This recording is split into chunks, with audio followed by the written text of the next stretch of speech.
The turtles have finally returned. What? That one is the super bright orange one. Now, I said that this was gonna have a bit of a sad part in this video, and we've come to that part.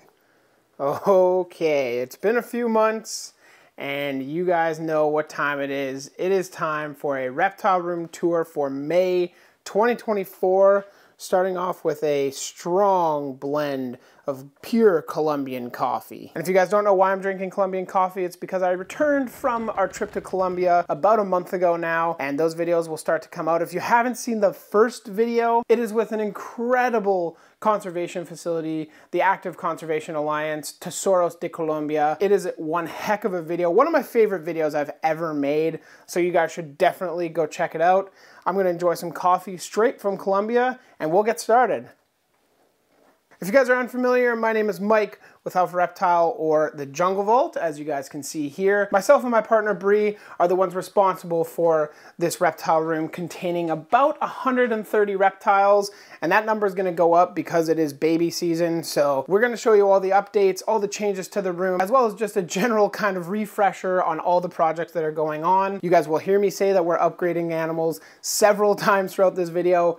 It's a long process. We work full time and then we do this for the rest of the time. Not only that, but we will be feeding a few of the animals in this video because that is something that we typically do in these reptile room tours and haven't done for the last couple. So we're going to be showing you guys the updates with the Euro fam. And believe it or not, the turtles are back. Let's go. Before we enter the full menagerie tour of the reptile room, I do have an important couple words to say to you guys. And that's to say that this reptile room, while housing over 100 reptiles and amphibians, important connotation, is, like I said, a full-time job. It is something that Bree and I come home from our work and we do this all evening, and that is something that is important to highlight, and that's because it takes a lot of dedication and time to work through what is this reptile room. It's not for everybody. There is a lot of different things going on, and I need to make sure that you guys understand that this is not for everybody. This is truly a passion as well as a business, as you can tell by the shirt. This is a lot more work than what most people should responsibly take on in their reptile room. And I do not encourage everybody to get this many reptiles and have them chilling in their basement. So you guys can get a pretty good scope of kind of what's going on in the room. It's basically just a big circle with kind of a island in the middle, and normally we start with this island. However, we have some Euro food and the Euro fam is hungry. So I'm just gonna set it here in their tank, and you guys can see this is Hugo and this is Greta. Greta is currently gravid, so she's looking a little rough, I'm not gonna lie. And then Gertie is somewhere in here too. Oh, bye Greta. Hugo's just going ham over here. Gertie is currently shoved into his little hole where nobody can get him. We don't actually know what sex Gertie is, but he was kindly gifted to us while I was away in Colombia by a good friend Darren, who is a local reptile keeper here and somebody that I call a great friend. I guess we can just kind of watch Hugo munch down a little bit here. If you guys are wondering what we're feeding them today, there's a good balance of protein and veggies in here. We have some split peas, as well as some sprouted lentils. There's some butternut squash, and a little bit of collard greens in there as well. It's mostly for little Gertie in there to get some protein, but everybody definitely appreciates it. As you can see, Hugo digging down into the, into the depths. The new addition to this tank is kind of the I guess lay bin in the back there. I've essentially cut a hole in this side, and there's also a hole in the top there that you can see. And so far so good. She is digging in it a lot. I found her buried in there yesterday, so I'm hoping that those eggs are on the way very soon. Didn't really expect to be breeding them this year, but I guess Hugo felt like new female, new time to get the job done, I suppose. And what's really cool with Euros, and something that Darren actually told me to do, is, oh, there's Gertie. Hello. She's not used to the camera yet. I think this might be maybe the second reptile room tour that I've filmed with her in the room. As I was saying, what's really cool with Euros is that they can actually raise their family together. So that's something that I'm going to try and do. I'm not going to incubate them in the tank just because I don't really trust the temps will stay perfect for them over the course of their incubation. But once they hatch, they'll be going in with parents. As you can see, Gertie here is doing fine, and she is not related to these guys. So very cool, kind of a social experiment almost.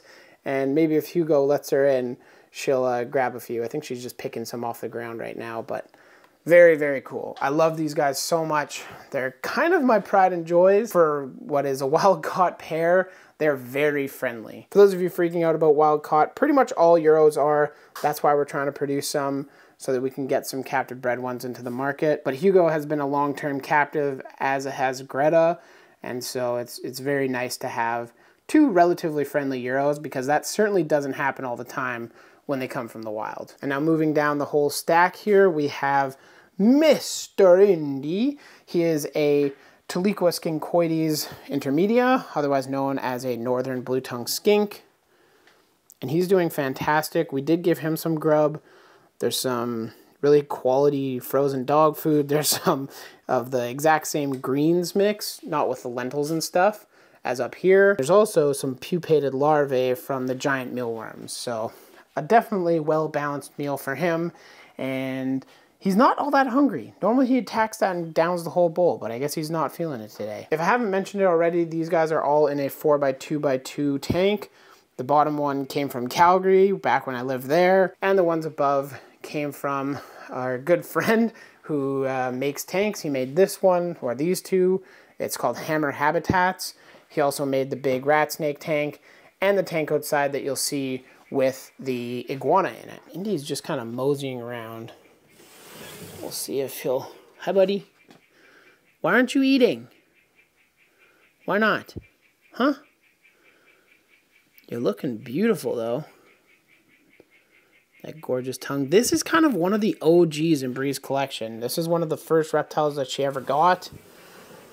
And I will show you her first hognose that she ever got later on in this video. Moving on to my boy, who is currently hiding. But this is the yellow Ackie tank Vulcan. Unfortunately, I have some not great news. I ended up bringing him to my good friend, Dr. Alec Brown. He is the exotic vet that we choose to take our animals to.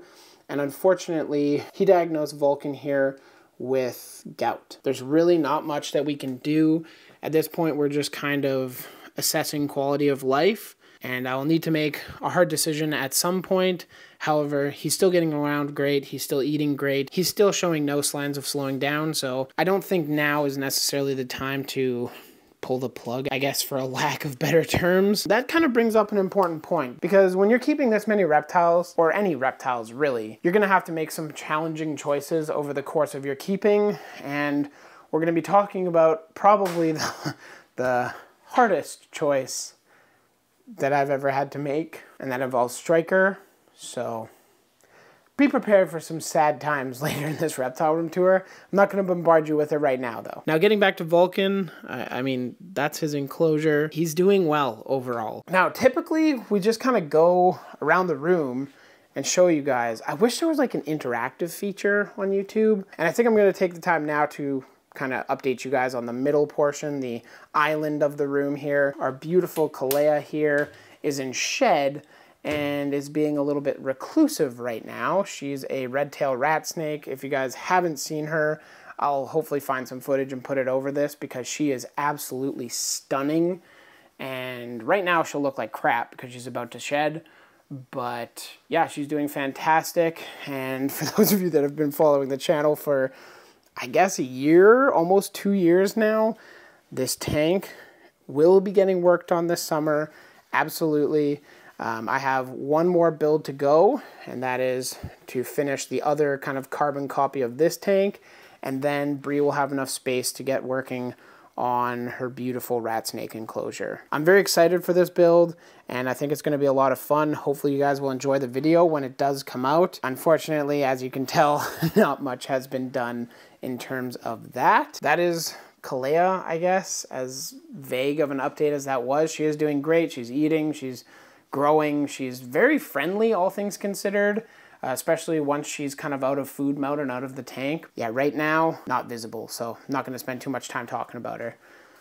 Up here, we have Bree's ant colony, and unfortunately, there's been a couple ants that have kind of paid the ultimate price. We're down to the queen and 2 workers here, as you can see. These guys are a Campanota species out of, I guess, New York. That's what Bree's saying to me. These are her project. I'm kind of leaving these to her. She really wanted some ants, and one Reptile Expo, she came home with them. So they're doing okay, but if you guys have any tips on kind of increasing their population, I noticed last year, kind of towards the beginning of winter, they started to dwindle, and they would like eat the eggs and whatnot. So if you guys have any kind of fix or any pro tips for keeping ants, let me know in the comments. I'm all ears, truly. And then over here, we have the beautiful Agaliacnus dacnycolor, or formerly known as Pachymedusa dacnycolor. These guys, we currently have 2 in here. We have Blumby and Chumby down here. She's the female. One of the males is right here. I just cleaned their water, and they both decided, you know what, I think it's time for a midday bath. So they both hopped in the tub, soaked themselves, and have now returned to the canopy in this tank. And truthfully, I'm kind of pissed off because that was perfectly clean and now it's all dirty. But is what it is. That's what happens when you keep reptiles. It seems like them, and specifically the turtles, typically are very bad for, ooh, fresh water, let's go dump in it. The dacnycolor are a very cool species of tree frog. They're kind of kept like the Philomedusa, or like the waxy monkey frogs. They're not at all the same, but they are kept similar. They like to be dry. We only miss them at most once a day. We're thinking of possibly changing that up, but you guys can see there's actually a heat light here. I'm at risk of getting chomped on. There's a heat light right here. There's UVB on top, as well as an LED for plant growth. Very cool frog, super easy beginner frog, and we're hoping to produce them at some point. I don't know if this year is going to be the year, but mostly because of where are we going to put hundreds of babies in this room. The answer? Nowhere. I think it's time for a coffee break. Let me know in the comments what you guys are drinking. Coffee, beer, wine, tea, water. Water? What the heck?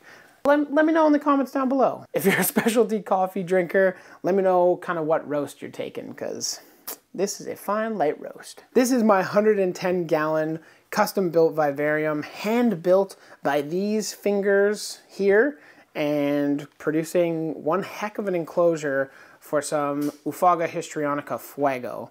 And I'm hoping that I can show you guys these babies because they're so variable. Now these guys were out of water December, the end of December. That one is the super bright orange one. It kind of has the fuego-like head where it's nice kind of red, and then it basically just goes to like orange, which is pretty wild, to be honest. But this one's kind of one that looks a lot more like the parents, more of like an even yellow with a little bit of an orangey head.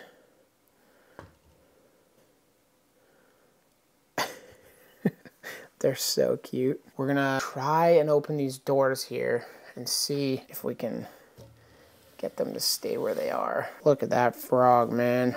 Oh, you guys are putting your parents to shame. That's pretty rude. Pretty rude. The camera's actually picking it up pretty well too. Very cool. It's very neat to see these guys kind of adventuring and not just staying entirely in the leaf litter all the time. I guess that is the 2 froglets that I was able to show you guys. The male is up here. He's been calling up a storm recently. I think that's because there is also storms outside and barometric pressure changes.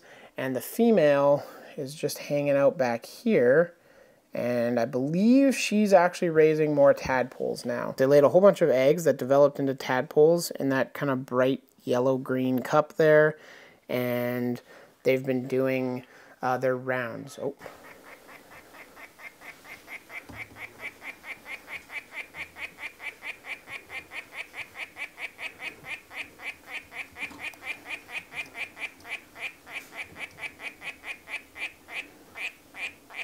Thank you for that beautiful song and dance, sir. Look at you. You're gorgeous, little man. Love these guys. It's so cool. So these are the first Fuego produced in Canada ever. Mostly because I'm the only one that owns them in Canada. But if you guys are interested, I'll have some babies available. Yeah, you guys can really tell the difference between this like super orange one and just how yellow the one is down here. He decided to free fall. And of course I wasn't recording. But yeah, he's down there chilling. So that is kind of a quick update on the Fuego tank. I will be making an entire video dedicated to removing this behemoth El Choco Red and just kind of redoing the tank a little bit. I'm not going to touch too much because they are raising tadpoles, but certainly removing that and then just kind of filling out the bottom area with a little bit more plants and a little bit more excitement. So, but I'm incredibly proud of this. I love the way that it's matured. The Brahms have grown pretty huge at this point. Let me know what you guys think in the comments down below. That was a specifically long update. This is another custom built tank by me. This one is 14 inches by 17.5 inches by 24 inches tall. I don't know how many gallons that is, but one of the beautiful Cristobal, or Bahia Grande, whatever you want to call it, is actually out. That's wild. Unfortunately, I did have a baby in here, and over the course of the time that I was gone, there was a fruit fly crash of the cultures here. I think we might have lost a baby. I haven't seen it since I got home, so there is definitely a chance that it is still in there. We're not staring at this tank all day, every day, but this tank definitely needs some TLC. I'm going to go in here. At the same time, I'm going to be making a video doing both of these tanks. Depending on how long it takes, to be honest, it might just be one and the other. This tank needs some TLC. I love the way it looks overall. I love the hardscape. I just need to spruce up the walls with some more climbers and just some other interesting plants. And then we can get this tank really thriving. Overall, I think it looks good though. I'm so happy that you guys actually got to see him. This is the first time I've seen him in like a week. So that's fantastic. We love to see it. These guys are pretty shy, all things considered, but they're very cute, which is nice. So that is the other custom tank. Let me know if you guys want any other questions answered about these. I really like them.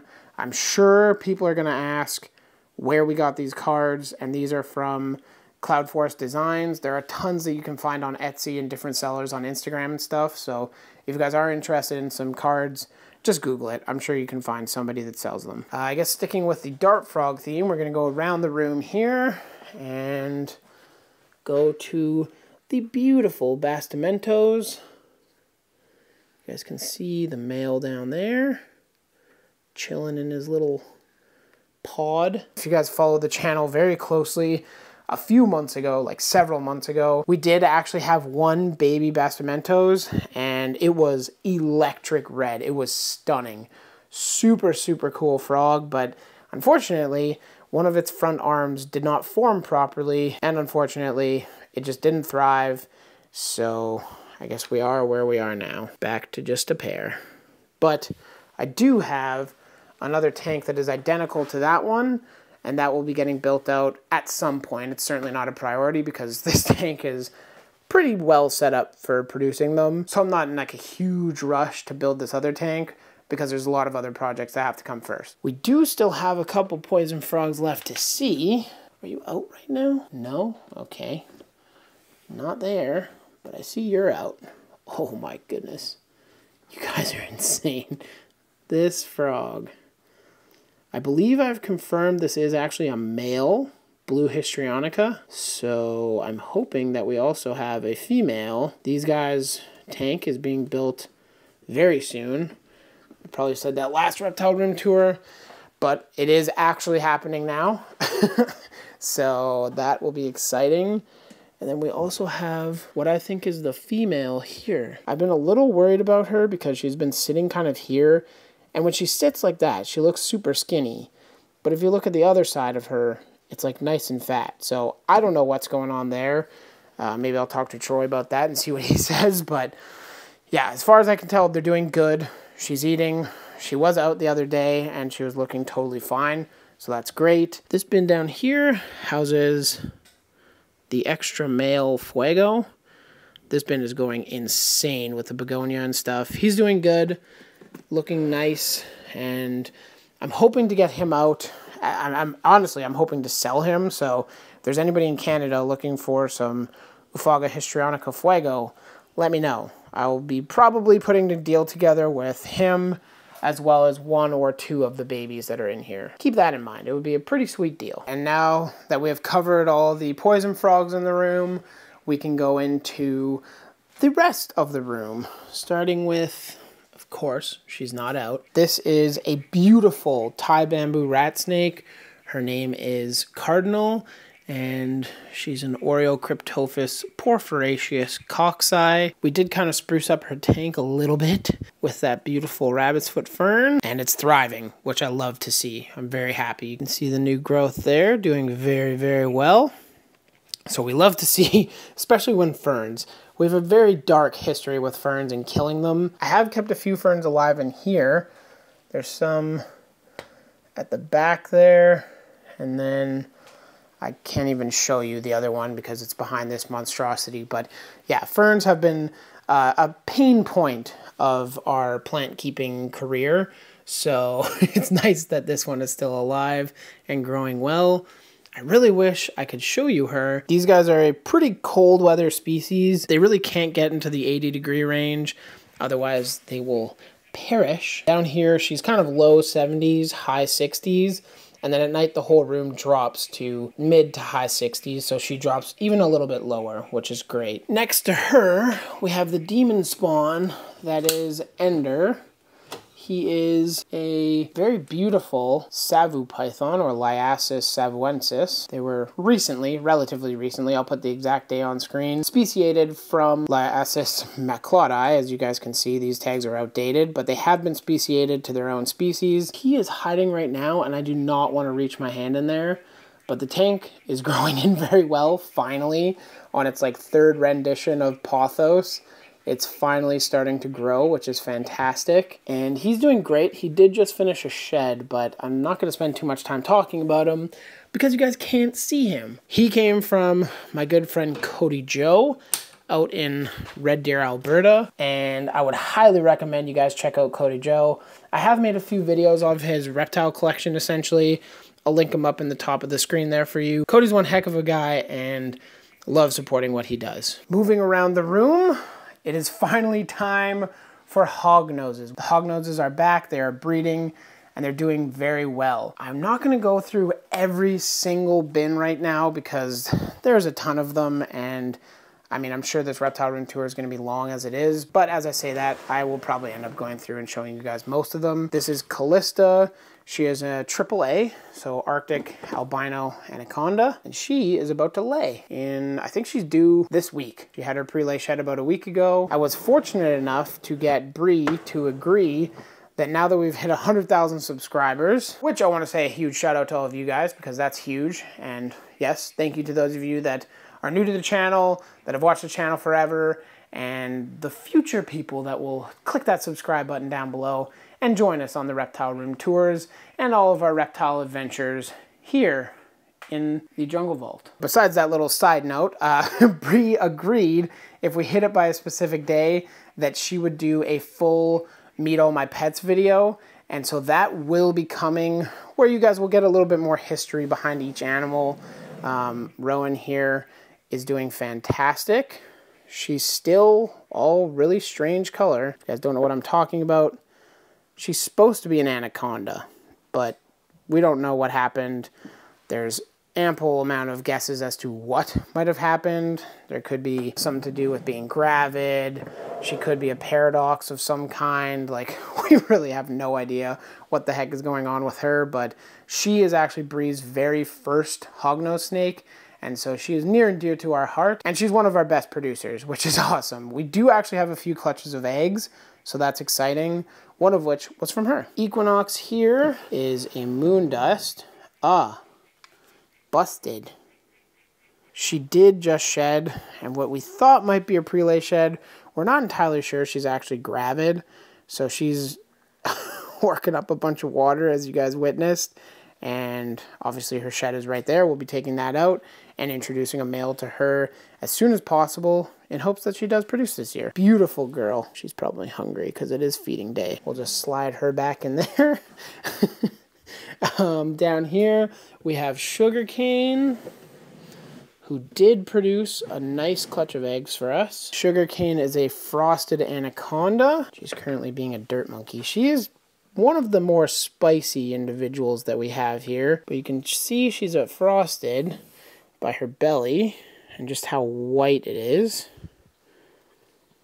She's an anaconda. That's something I got a comment about recently, and I guess I'll address it on a video because the originator of the morph anaconda actually did go on record and say that he wanted them called anacondas, not just condas. Neither is wrong, but that's what he said. So that's what I call them, anacondas. You can shorten it and call them condas if you want. Neither is wrong. That's Sugar, chilling out, doing fantastic. We love her. Here we have Scoria. This is Bree's very first gray-banded kingsnake. Absolutely stunning. We love her, and it is feeding day, so she is primed and ready for some grub. I need to get her off of my hand, which she's refusing to do. There we go. That is Scoria. She's doing fantastic. Love these guys, and I cannot wait for our first year of breeding them. If you guys didn't know, gray bands and like Arizona Mountain Kings, basically just kind of the mountain kingsnake complex, is recommended that we wait until they're like 4 or 5 years old to breed them for the first time. So next year might be the first year that we have attempts at breeding these guys. It would be so cool. She is stunning and very, very nice, which you guys just saw. And then down here, we have my boy. He is my very first snake ever. Oh, and he looks like he's going into shed, but he is also primed and ready for food. This is Saguaro. He's an Arizona Mountain Kingsnake, one of my favorite snakes in the world. If you guys don't know the backstory, my parents have a place in Phoenix, so I spent a lot of my childhood there, kind of summers and whatnot. So this was the very first snake that I was gifted by my good friend Ashley when we first moved here and we were helping her out with some imports and such. This was her payment to me, was providing me with my very first snake. He is a sweetheart, although now he's like primed and ready for food, so I don't know how sweetheart he'll be. I'm just gonna put his hide back here, and it looks like he might be going into shed as well. That is Saguaro. Who's this? Were you outside in the rain? This is Cody. He's like, I was a bad boy, I was out in the rain. And don't ask me about that. That was a vet mishap. Nothing to do with us. Thank you on my perfectly clean glass, you monster. Well, now that we've covered the tower of hog / kingsnake, I guess, we can move to the bottom shelf here where the turtles have finally returned to the jungle vault. They're back in full force. You can even see the male back there. What a goof. Let's give them some food. These guys are looking great. They've been in brumation for the past 4-ish months. They finally returned last week. I took them out of brumation, maybe 10 days ago or so now. They still haven't completely destroyed their newly set up tanks, which is fantastic. And I'm sure bound to happen. That's just kind of the nature of owning these goobers. I still don't have concrete names for them. I realize that. They're just the turtles. So if you guys have any recommended names, leave them in the comment section because I really need to pick them. You guys are just a factory of comedy. Like, why? So I have a worm here. And do you want this? Oh boy. Yeah, we do. Come on. What are you doing? Swan diving? What is this approach? What? There you go. Oh, get it. There you go. Now it should go down easier. Slurp it up. There. I love this. Oh, that was hot. Nice. You got it. You're almost done. There we go. Delicious. I don't know what to do with these guys. They're just too cute. When they come out of brumation, they're definitely kind of slow and not really themselves. Now that it's been like 10 days, they're finally kind of acting normal. Swan dive. Whee! Get it. Wow, that was graceful. That was like some of the most graceful you've ever been. Wow. Did you already get it? Like, are you already taking it down? I think you are. Look at you. So cool. I love feeding these guys. They don't get the worms very often, but when they do, they certainly love it. Almost done. You're done. Like one more bite. There you go. And I expect a big old head raise. That's a pretty big meal for you there, buddy. I think you're all right with that, hey? There it is. The full derp. Well, that's going to do it for these goofballs. We can put the worms away. Welcome back to the channel, to the reptile room. Moving over to this tank. This is an 18-18-12 with the beautiful, cunning, stunning Beaded Geckos, Lucasium damium. Their cohab partner in crime, Reggie. Reggie, if you guys don't know, if you guys haven't seen some of the past reptile room tours, is what I call a nano bearded dragon, but they're actually not related at all. He's actually an earless dragon, and this is their full size. Tip of the head to tip of the tail, maybe 4 inches, something like that, if that, honestly. The reason why Reggie is being housed with the damium is because when we bought a group of the Lucasium damium from Ashley at Northern Lights Reptile Imports, she actually had these guys cohabbed. She gave him to us. We didn't even know he was going to be in that box. We just opened it up and we're like, wait a second, these are not what we ordered. We ordered these cute little munchkins,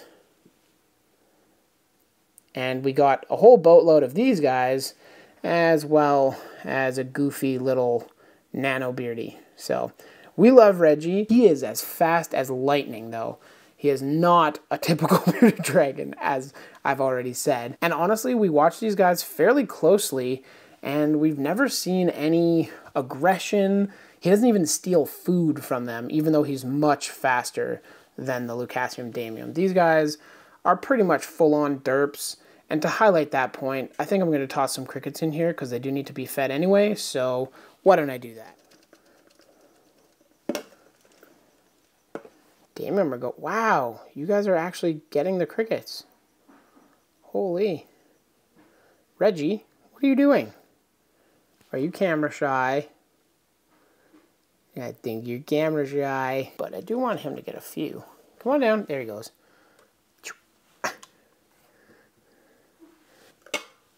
These guys are good for it.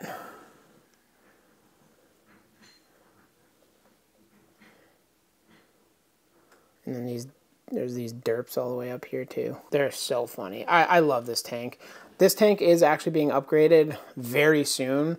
That will be a project that Bree works on and that I film for you guys later, maybe even this month, to be honest, because we do need to get it done and need to get these guys moved over so that this tank will be free for the helmeted geckos that are up there that you guys will see in just a moment. But they're being moved into a 24-18-18, so that's 24 wide, 18 tall, 18 deep. It's going to be a sweet setup. And hopefully we'll actually have some luck producing these guys. Lucasium damium, to me, are very similar to like the sand geckos that you see that are very popular right now.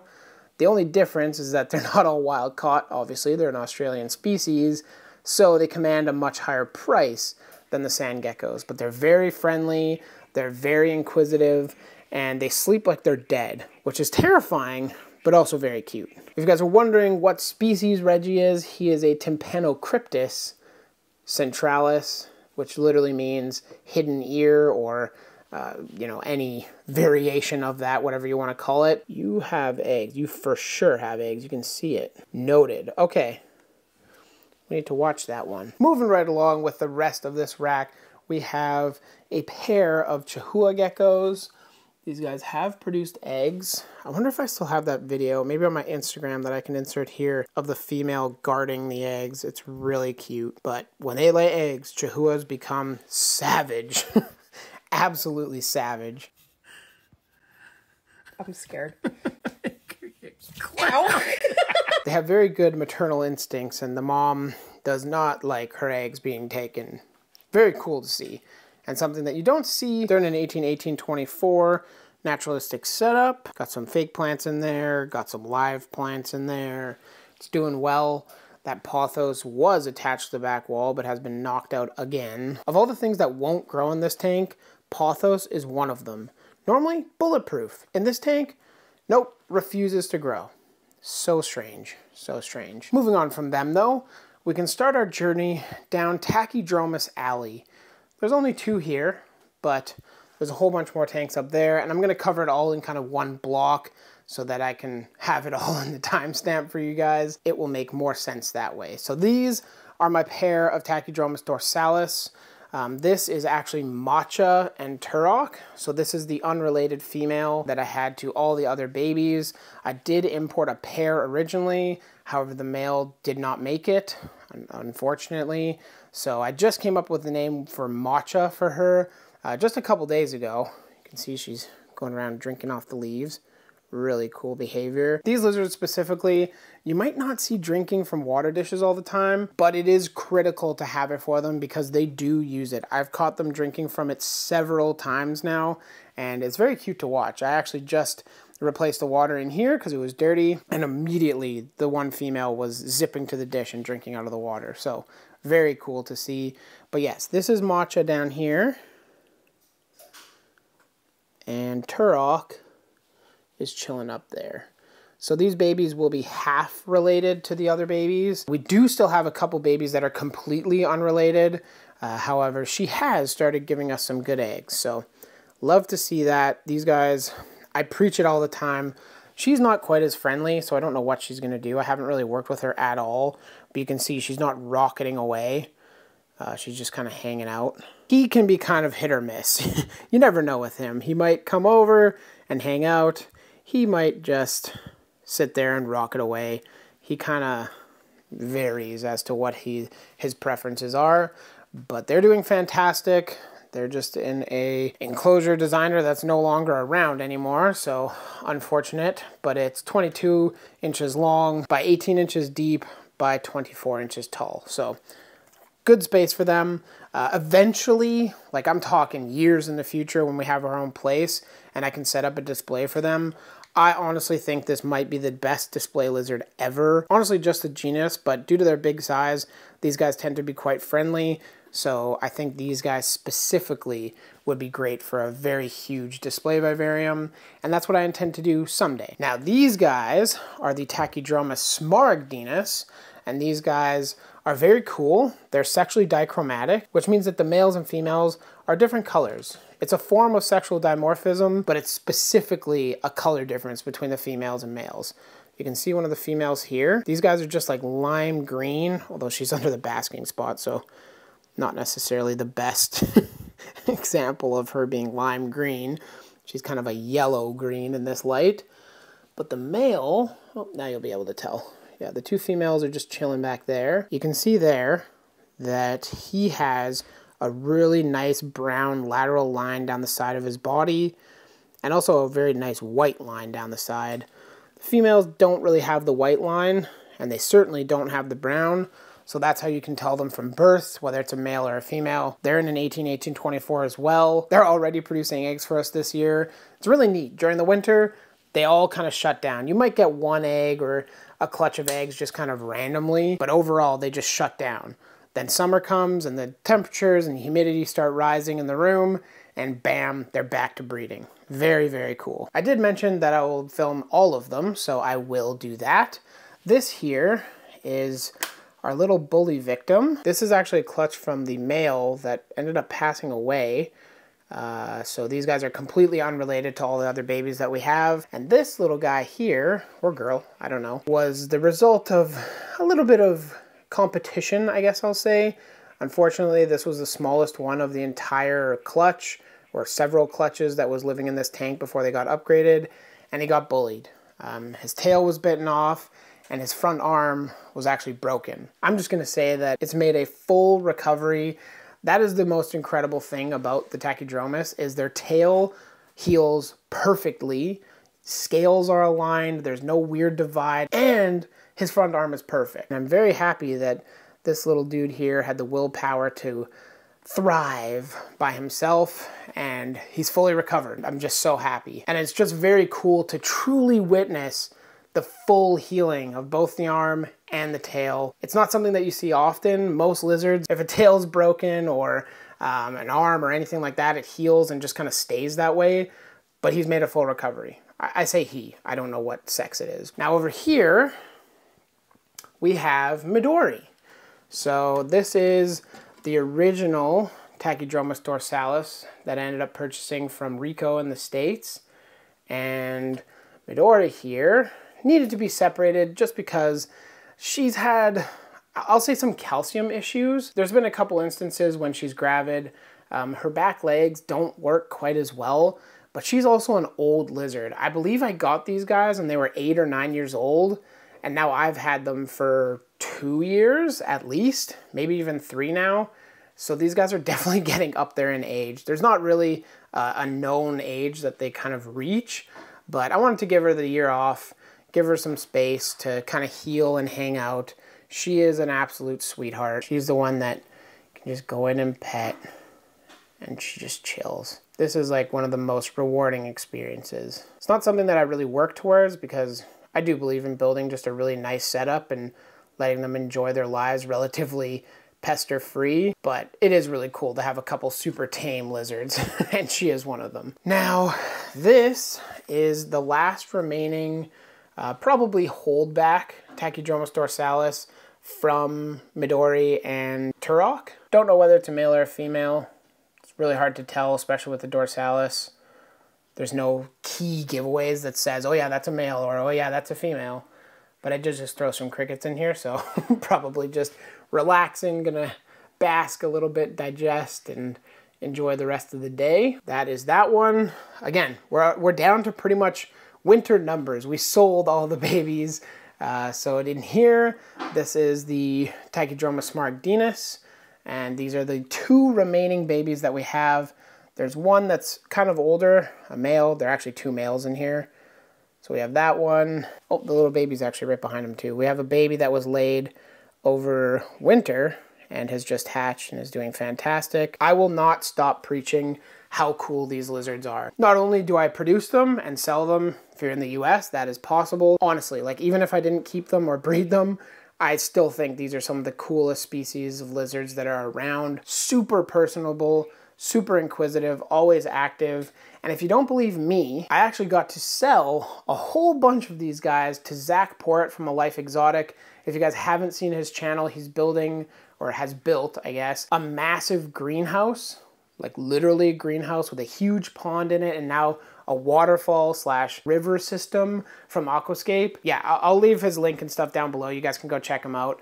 Highly recommend subscribing, but he can preach their song too. And in a, I don't know, I think it's like a 20-foot greenhouse. He has 6 of them in there, and he says that every single time he goes in, he sees at least one of them. We have 2 grow out Tachydromus dorsalis. That one's got some stuck shed on its nose.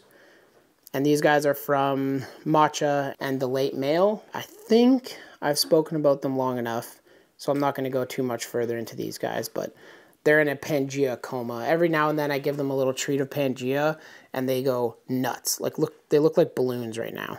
Now that we've had that little side quest of Tachydromus preaching, we can continue with the reptile room tour and go on to the Scaphiophryne marmorata, otherwise known as the Madagascan rain frogs, specifically the marble rain frogs.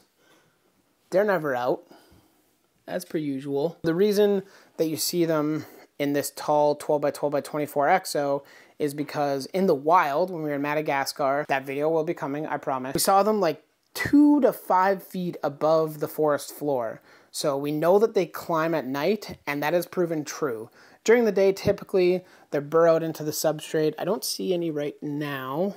During the nighttime, they typically come out and venture all the way up the background and sit towards the top of the tank. So it's something that I noticed that I kind of wanted to try and has proved to be true so far. So very cool species of frog. I don't want to spend too long talking about them because you guys don't really have anything to see besides this beautiful tank that Bree did for them. Now, we have the top shelf of this rack. And that is a little bit more occupied than it normally is because we have the Boega up here. Is she out? Oh, she is. Up here, we have Bree's, one of Bree's prized possessions, and she's actually out. This is Calamity, the Boega nigriceps, or the black-headed cat snake, the green-headed cat snake, the dark-headed cat snake, and that's why we don't use common names. These guys are really cool. We do have a pair currently living in here, Calamity and Catalyst, and that is Calamity just chilling up there. It is feeding day, so she's probably waiting for her mouse to be deposited so she can chow it down. I love these guys. They're very cool. We have produced several clutches, and by we, I should make it clear, it's Bree. These are her project. I'm not going to take any glory for producing them because it really is all her. Very cool species. The common species of Boega typically get quite large, like 7+ feet, but these guys, while still long, you know, these guys are probably pushing 5 feet, are very slender. I think you might actually be able to see, yeah, you can see. They're only, I don't know, like an eraser thick, you know, like a standard block eraser. That's going to be my reference point. They're very thin and long snakes, so they do work very well in naturalistic setups, and they're fantastic to keep as a species. They're very reluctant to bite, which is nice, and that's all I really have to say about them. So, moving over to the tank right next to them, we have another pair of Chahoua. This is Kestrel chilling back there. So pretty, really nice reds. And we would love to have another LED bar above them. We just have UVB. The LED bar just got too hot up there for them, so we turned that off, and now we just have the UV running. Oh, female's back there too. Yay! Very cool. It's rare that we actually get to see both of them, so that's nice. And before my shoulders fall off here, reaching way above my head with the camera, these are the Mourning Geckos. If you guys haven't seen the newest video on my channel with my good friend Logan, we did a tour of his basement and showed off his Mourning Gecko room. He literally has like a 4-foot by 4-foot by 7-foot room for his Mourning Geckos. And I'll play a little clip right now of him feeding them. Thanks, Logan, for providing that. I think it's hilarious. And yeah, these guys are not in a room, unfortunately, but they will be getting an upgrade in the coming months. I'm hoping this summer is very productive and we can get a lot of tanks done, and then maybe come winter we can actually like chill for a little bit and enjoy the setups that we have built. But a lot of work to do before then. Those are the Mourning Geckos. I can relax my shoulders, oh man, and move over to this rack here. We are coming up on the end. A couple more racks to show you guys. That sounds strange. These are the Diplodactylus galeatus, otherwise known as the helmeted geckos. Oh man, these were the other species of Australian gecko that will be getting an upgrade to the tank. Oh, are you not going to focus at all? There we go. Look how freaking cute. How can you beat that, man? Oh my goodness. These guys are some of the cutest geckos known to man. That is a fact, not debatable. They're doing great. I don't really have a whole lot to say about them. Their common name is, like I said, the helmeted geckos. They're also called mesa geckos. There are currently 3 living in this tank, and we're hoping to produce them as well. We didn't drop them into brumation this year, but next year that is on the works. We can move on to the last time you guys are gonna see, actually they might be here one more reptile room tour, but the Urodactylodes symmetricus. I guess if I'm gonna make a care guide on the Urodactylodes, I'm gonna need to make it here pretty soon. Let me know if you guys are interested on that. They're all very similar care. These guys are the symmetricus. So you can see they kind of have a ridge on the back of their neck there. That's like their differentiating feature to all the other ones.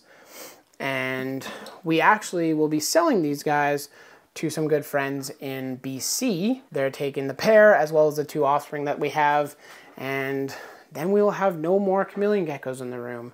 That will be the first time since I've moved here that we'll have none. It's not to say that we don't love these guys, it's just that we need this space to upgrade some of the other reptiles that we have. We found a great home for them. I'm very happy that Des is taking them. They are very, very cool species that deserves much more recognition, and just the genus in general really are perfect for beginners.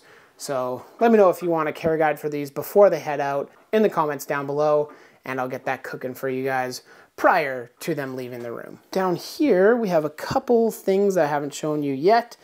We have Wallflower here, who is available. She's a either late 2022, early 2023 stunning Chahoua Gecko that we don't want to part with, but again, in name of upgrading other animals, moving some things around the room, we are going to put her up for sale. So you can check our morph market and maybe our website, but definitely our morph market to see her. She is stunning, and I would love to get her out, but I'm not reaching past all those plants just to get the gecko out right now. This is going to be a very long reptile room tour because I'm terrible at that.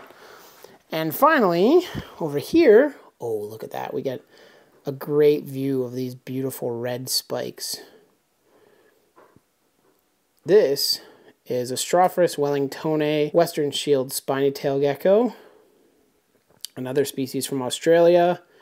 She is doing fantastic. She's also available, but I think she's at a price point that most people won't want to pay, and she's been doing fantastic. I'm trying to get her eyes because that's another real standout feature on these guys. There we go.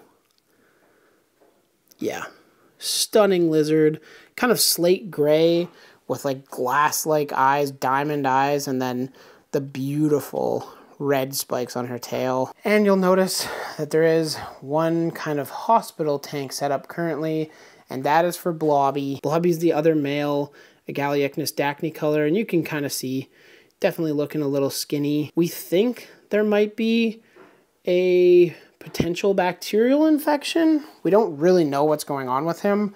I might hit up Mike Novi and see if he can give some tips as to how to treat it. But we also have an appointment with our vet this week for other reasons that I'll get into here shortly. We're going to be bringing Blobby along with us for him to take a look at and see what we can do. So that's Blobby. He's currently in Struggle Bus City, but we're confident that he'll make it. I already showed you the blue histos, and now I can show you Mr. Shellman.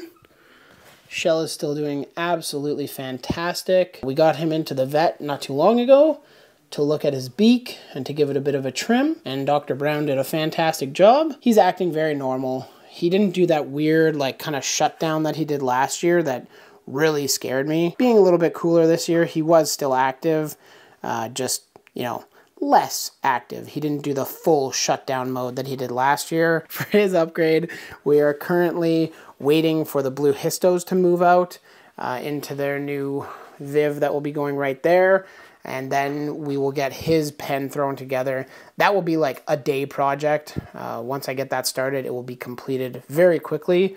It's just, again, it's a weird game of like Jenga in here. Is anybody else in that same area? To upgrade Mr. Shell, we have to move the histos. And to move the histos, I need to build the tank. But to build the tank, we have to move that tank. So it's a weird game of like Jenga, Tetris, crazy amalgamation of random games that is a fun game, but is a lot of work. Sorry for that little detour. I hope there's some other people that are in kind of a similar situation. Even if you don't have, you know, a full room dedicated to reptiles, maybe you have a rack and you have to kind of move things around a rack. That does it for, the majority of the room. So I guess we'll start here. We did kind of cover a couple things on here. We got the histos in these 2 bins, and then we have the absolute destroyer of an American toad. This is Stu, the American toad. He is actually going to somebody who you guys might know. He will be getting out of here this summer, this spring, hopefully. And yeah, that'll free up a little bit of space on this rack. Then here we have a beautiful Chahoua. This is, well, you can see its tail kind of curled up in a donut at the bottom there. This is produced here. And then we also have another baby that's actually available. This is the one I actually called Predator in a video long ago, because you can still actually see the kind of tri-dot lasers there. Completely fired down, not looking super incredible. When he is fired up, oh boy, absolutely stunning. Bree said she thinks it's a girl. I mean, you can see the peaches and kind of greens, but when she's fired up, whew, better stand out of the way because she is gorgeous. Can you come here? I need to put your stuff back in. So as babies, Chahoua tend to be kind of flighty, but at this age is where they tend to chill out a little bit. So that's where she's at right now, starting to chill out. Again, we don't hold these guys all the time, but you can see, like, I'm holding a camera and trusting her on my other arm. So not completely psychotic, cresty energy where you just fly off the arm into the abyss and hope for the best. The rest of the reptiles up here is another baby Chahoua that's growing out, 2 baby Urodactyloides symmetricus. That's all for the top rack. Now here we have Borb, who I guess kind of needs a tank cleaning in one way or another, and has decided to try and eat this massive mealworm with very little success. I mean, hey, you do you, man. I might just throw a cricket in there to distract him and take that out, because that is way too big. That was Bree's doing on that one, throwing her under the bus. You guys might have noticed on here we're missing a tank.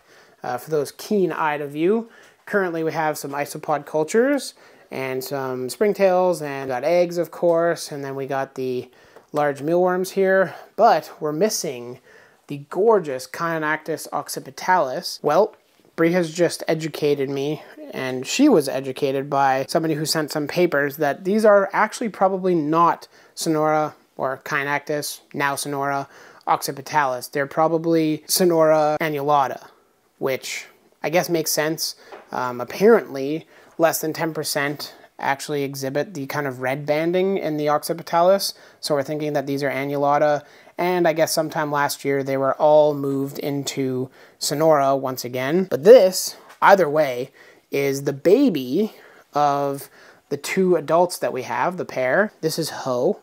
Ho is doing great, growing a ton. Feels like yesterday that he fit in a bottle cap, and now he's massive. Like, he can stretch from the bottom here with his head all the way up here. It's really cute. Bree is currently building an enclosure for them to be moved out of brumation, and then probably pretty much immediately bred, because they are housed together. So we're hoping for some good eggs this year. These are one of the snakes that I recommend for beginners. Unfortunately, the vast majority, probably 99% of them, are wild caught. That means that there tends to be a lot of other issues that happen with them, whether it's parasites or just failure to thrive in the captive environment. However, we do currently have a pair, and we are on the hunt for another pair. This is something that we really want to try and focus on, because a snake that eats crickets and other insects is a perfect snake for a beginner. You don't have to convince your parents to, you know, have mice in the freezer or buy live mice. This is just, you know, go buy a few crickets, feed them, and they do great. So far, so good.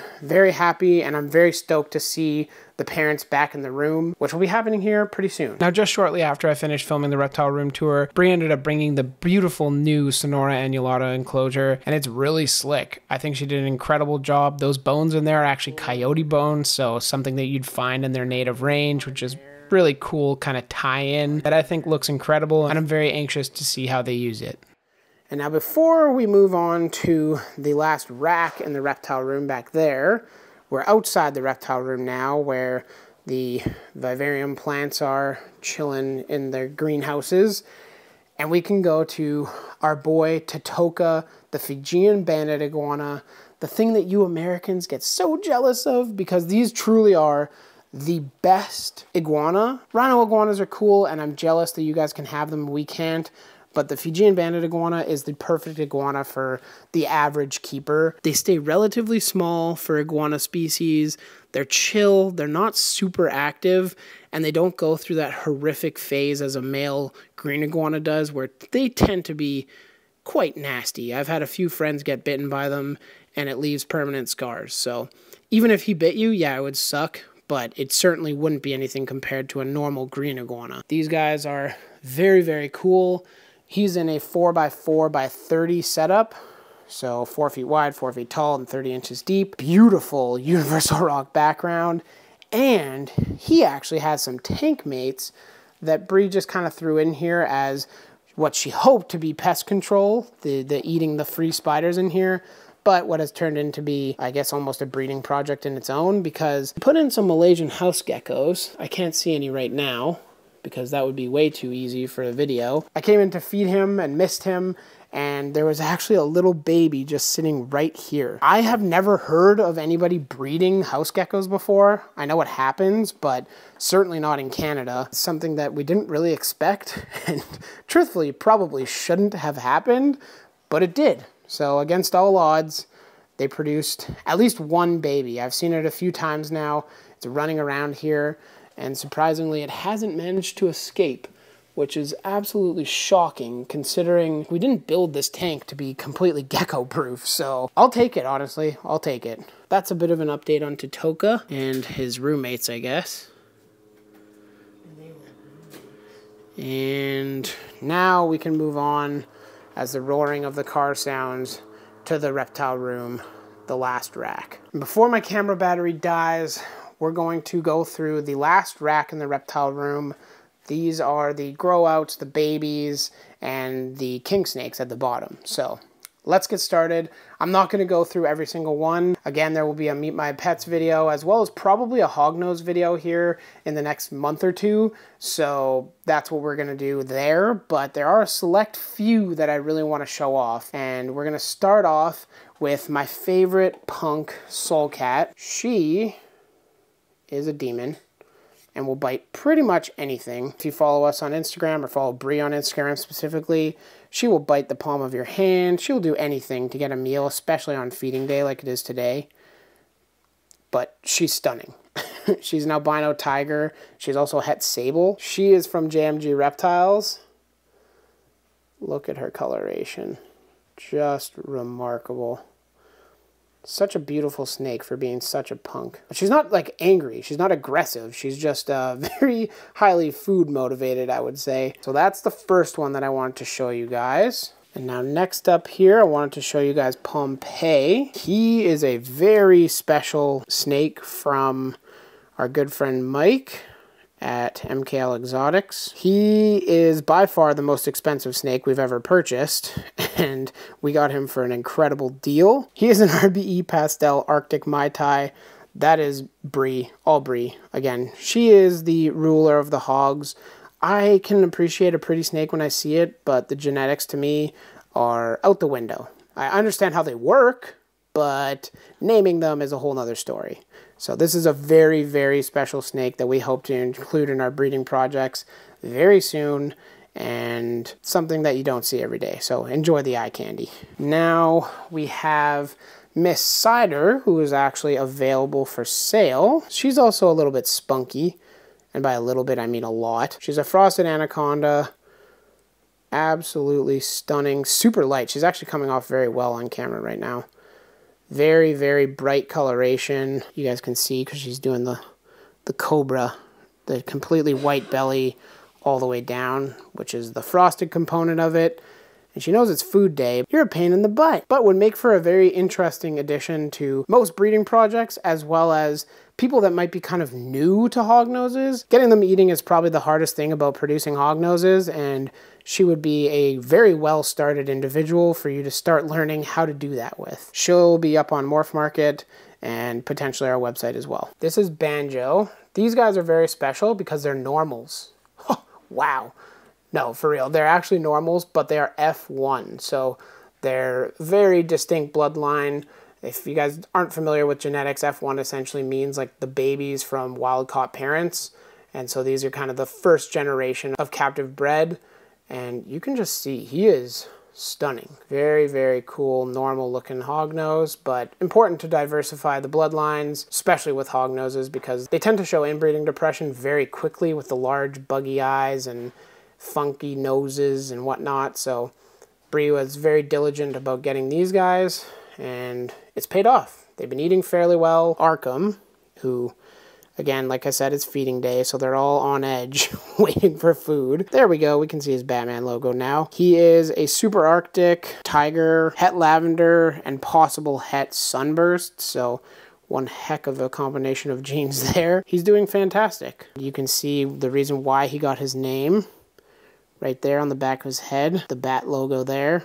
Very cool. Again, totally random patterning, but something that I really like and I think is pretty unique. A couple more I'm going to show off to you here, starting with Eclipse, a moonstone. She's actually that white kind of gray purple in person.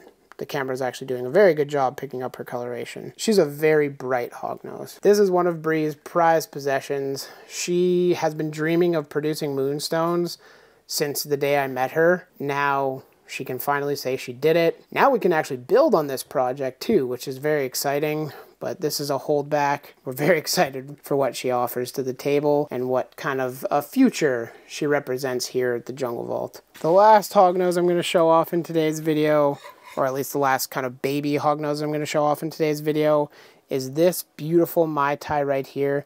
This was produced by Greg Sullivan at GKS Reptiles. She is a stunner. She's currently in quarantine, hence the white substrate. She was hiding under a water bowl, so she looks like she's primed and ready for food, and that will be coming a little bit later today, ma'am. Don't you worry. I've been filming for about 2.5 hours now, so we'll see how long this takes to get to this point. But let's see who we want to show off. In terms of the kind of grow out / subadults, we'll start with Maple. This is by Rowan's daughter. Okay, see ya. And here we have some very cool species. This is, oh, hello. These are a pair of Mexican hognoses, Heterodon kenrellii. They are adults. They're, what, 3 years old, somewhere around there? They are produced in 2020. So these are full adult hognose snakes. And I don't want to, you know, disturb them too much right now. But she literally fits in the palm of your hand, maybe 2.5 to 3 feet long. And he is a little bit shorter than that. So very, very cool. We're hoping for some good things from these two. And I'm not going to bug them any more than I already have because they tend to freak out. So let's not freak them out. Now we can move on to the Kingsnakes. As you guys can see here, this is Asher. I say it in every video. Bree always picks the like very clean gray bands with clean lines through all the colors. And I think it really pays off. We have Cinder over here, who I guess is chilling in the back here. Hi. You look like you're going into shed. I think everybody should own. If you get one that's eating readily, then I think these make a great beginner snake. They're pretty lenient on temperatures.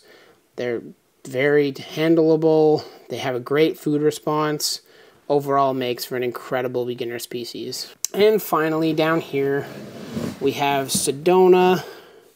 Somewhere here. Sedona is, well, or will be Mr. Saguaro's mate when the time comes.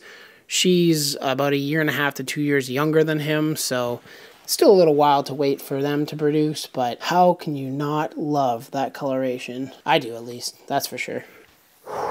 And now, I said that this was going to have a bit of a sad part in this video, and we've come to that part. I'm going to try and keep myself together. Probably not going to work. Let's talk about Striker. So, for those of you that don't know, this is Striker.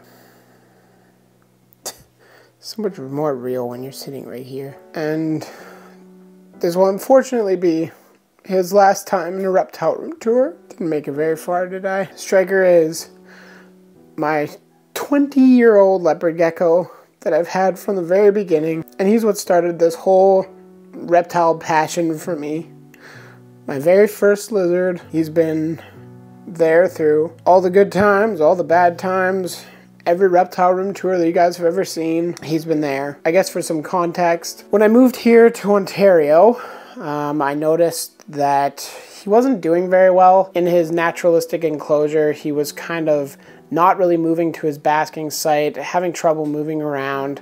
So I moved him to the bin setup that you guys are accustomed to seeing. This was all due to essentially a lack of mobility in his back legs. He really had trouble moving them. You can see now, unfortunately, his back legs and pretty much the whole lower half is not movable. You can see that he's still attent, alert. I haven't seen him go to the bathroom in about a week. Granted, I've been feeding him a lot less because of this. I don't want to cause any more issues or it to progress any further. So for the past about week to 10 days, I've been treating him with calcium gluburonate in order to maybe repair some function back there. It just hasn't been working. So I mentioned this will be his last reptile room tour. He made it to watch me pass 100,000 subscribers. He's been living with me since I was 8 years old. That's why he has no toes. All of his toes are little beans. In order to prevent his suffering, because as much as I think as he could still live for a while, that's for sure, I don't know how it's gonna work with his GI tract. I've talked to my vet and he's advised me that end of life is probably the most humane outcome, I guess, because it is very sad to see him essentially lose mobility, and I really don't think it's fair to kind of keep him any longer. Like I don't think he's suffering too bad right now, but I don't want it to get to that point. That brings me to here. The end of the reptile room tour. I guess the end of an era, really. On Tuesday, I get to say goodbye to my best friend. I guess I can take solace in knowing that he was cared for to the best of my ability for as many years as I possibly could. Again, he's 20 years old, so he's doing pretty well. Especially for somebody that started caring for him at the age of 8. I think that's pretty solid. You know, if I started now, I bet I could get him to live even longer, and he'd probably have all of his toes. At the ripe age of 8, I was only able to do so much research and convince my parents to spend so much money. From Striker and I, your last reptile room tour, buddy, and there will be a tattoo very soon. Just trying to wait and maybe have him at the appointment, but unfortunately, that's not how the cookie crumbled. I'm gonna leave you guys here. I'm gonna spend some time with my boy. I'm gonna try and pull myself together. This is the best and most fitting end to a reptile room tour, is with the OG, the man, the myth, the legend, Striker.